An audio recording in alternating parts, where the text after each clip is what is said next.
जय गुरु जी। प्रिय दोस्तों, आपका दोस्त doctor SP Sharma, life science coach and motivational speaker, आज फिर हाजिर है आपको नजर करने अपना 39वां वीडियो, जिसका शीर्षक है मन में अमंगल की कामना। उम्मीद है आपको अत्यंत पसंद आएगा और हर बार की तरह आपके द्वारा सराहा जाएगा।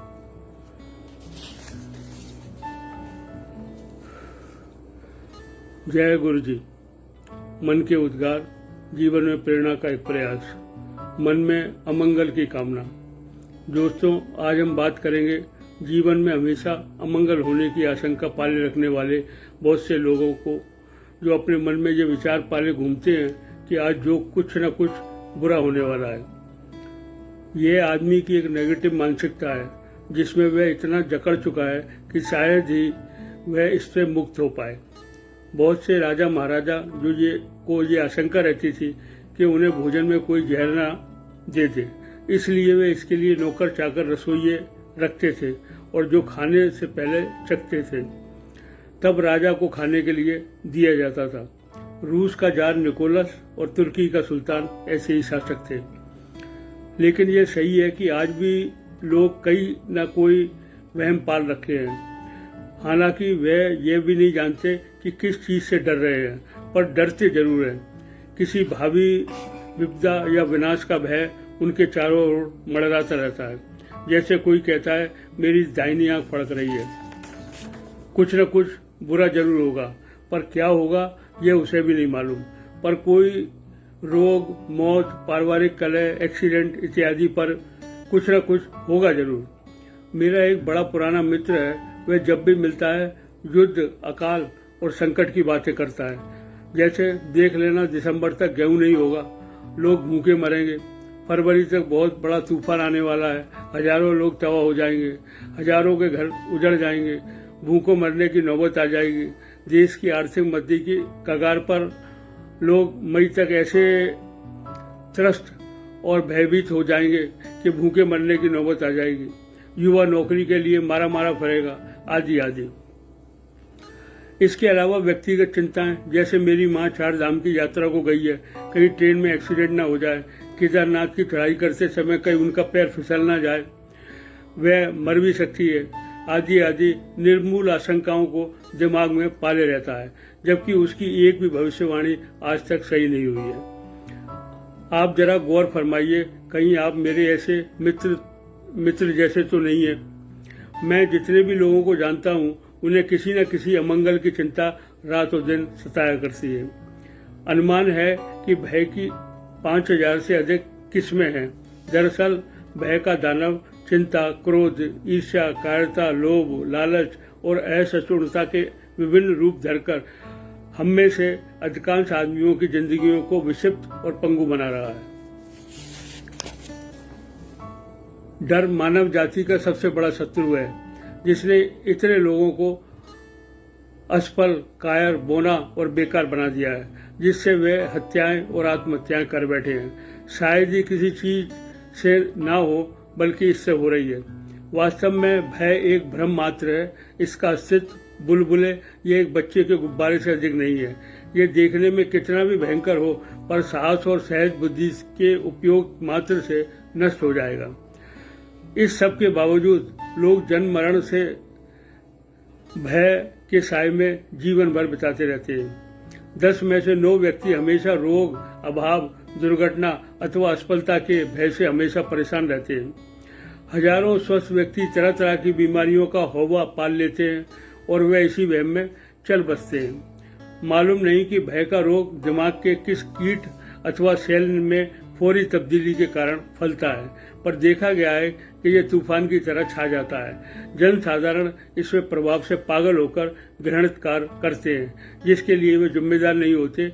ऐसे अमानुष कार्यों से इतिहास भरा पड़ा है। डॉक्टर सैडलर का कहना है कि हजारों आदमी कल्पित जंजीरों से जकड़े हुए हैं, जबकि उन्हें कोई वास्तविक रोग नहीं है। उनकी बीमारी का एकमात्र कारण उनकी आध्यात्मिक पंगुता है। वे जब चाहे इस बीमारी से मुक्त हो सकते हैं, पर वे नहीं जानते, और अगर उन्हें बताया भी जाए तो इस पर विश्वास नहीं करेंगे। वे अपने को एक जेल खाने में बंद समझते हैं और उनका स्वभाव भी उसी तरह का हो जाता है। उनकी हालत उसी हाथी की तरह होती है जिसे कई कई सालों तक जंजीरों से बांधकर एक ही जगह पर खड़ा करके रखा जाता है। उसने वह स्थान तब तक नहीं जब तक कि छोड़ता जब तक कि महावत ने जंजीरें खोलकर उसे हाँक न ले। एक दिन महावत ने सोचा, देखे जंजीर खोलकर हाथी यहाँ से हिलता है या नहीं। जंजीर खोल दी पर हाथी अपने स्थान से नहीं हिला, और जब उसे भूख लगी तो चारा पास ही डाल दिया। हाथी फिर भी नहीं सरका, वह अपने स्थान पर ही सूंड हिलाता रहा और चिंगाड़ता रहा। हाथी आजाद था, पर वह अपनी मानसिक जंजीरों से बंधा हुआ खड़ा था, जैसे पहले लोहे की जंजीरों से बंधा था। हाथी का यूं बंधे रहना अचरज की बात नहीं है। अचरज की बात यह है कि अनेक समझदार स्त्री और पुरुष भगवान की सर्वोत्तम संतान है, परंतु वे काल्पनिक जंजीरों में जकड़े रहते हैं। वे आजाद होते हुए भी आजादी के उपयोग का साहस नहीं कर पाते। कहावत है, जिस बात से डर लगता है वही करो, भय या डर अपने आप मर जाएगा। और तो और डर के आगे जीत है। हम इस कहावत को सिद्ध करते हैं। जैसे कोई काम सिर पर अचानक आ पड़ता है, जैसे भाषण देना या सभा की अध्यक्षता करना, तो उसके बारे में सोचकर हम व्यर्थ में घबराते रहते हैं। जितना हम सोचते हैं काम उतना ही कठिन और दुरूह नजर आता है, पर जब करने पर आ जाते हैं तो बिल्कुल आसान लगता है। जिस काम में हमें भय लगता है उसे हम दृढ़ निश्चय के साथ करें तो कोई कारण नहीं कि वे न हो पाए, और तब आपसी सब शंकाएं निर्मूल साबित होंगी। अगर कोई कठिन समस्या हल करनी पड़े तो उत्साह के साथ हल करो, और तुम देखोगे कि इसमें डरना घबराना सब निराधार है। इसे तो बस कल्पना ने कठिन बना दिया था। कल्पना हमेशा दिल का पहाड़ बना देती है। किसी भी परिस्थिति में अपने ऊपर भय को हावी मत होने दो, इससे काम बिगड़ता है। जबकि भय का अपना कोई बल, कोई शक्ति, कोई अस्तित्व है ही नहीं। उसका जो भी शक्ति है वह तुम्हारी कल्पना ने ही उसे दी है। सिर्फ वही भूत तुम्हें डरा सकता है जिसे तुम्हारी कल्पना ने उत्पन्न किया है। अगर तुम जीवन की वास्तविक और शाश्वत बातें सोचो तो इन काल्पनिक निर्बलताओं के लिए तुम्हारे मस्तिष्क में कोई स्थान ही नहीं रहेगा। ये धुंध की तरह लुप्त हो जाएंगी।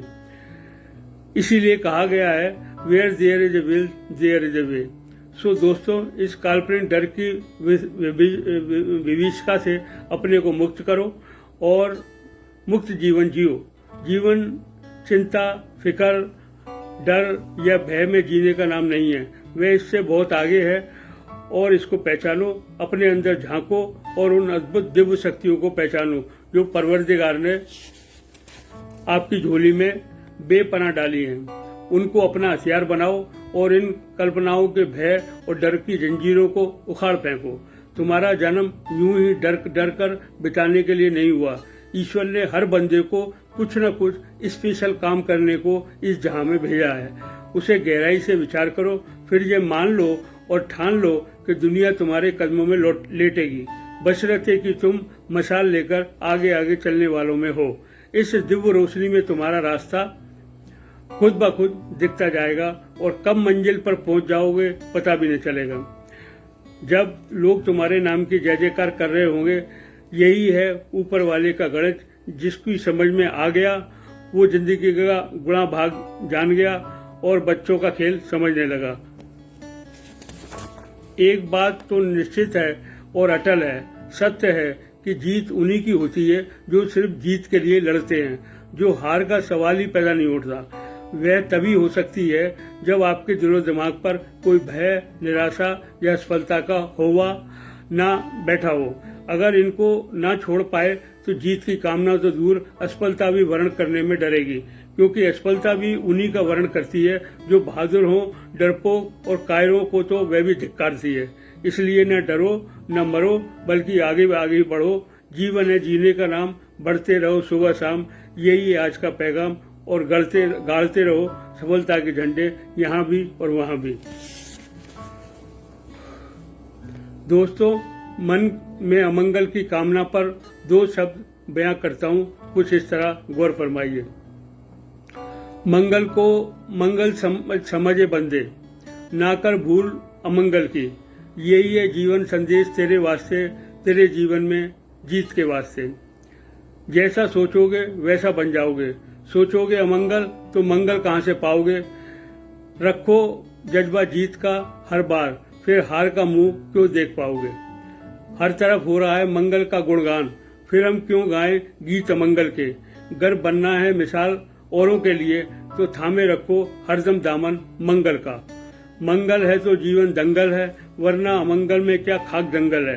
क्योंकि मंगल है जीवन की ढाल, तो अमंगल है टूटी टकसाल। मंगल को भजो तो मंगल होगा, अमंगल को सोचो तो अमंगल होगा। ये करना है निश्चित तुमको कि किसके साथ जीना है और किसके साथ मरना है।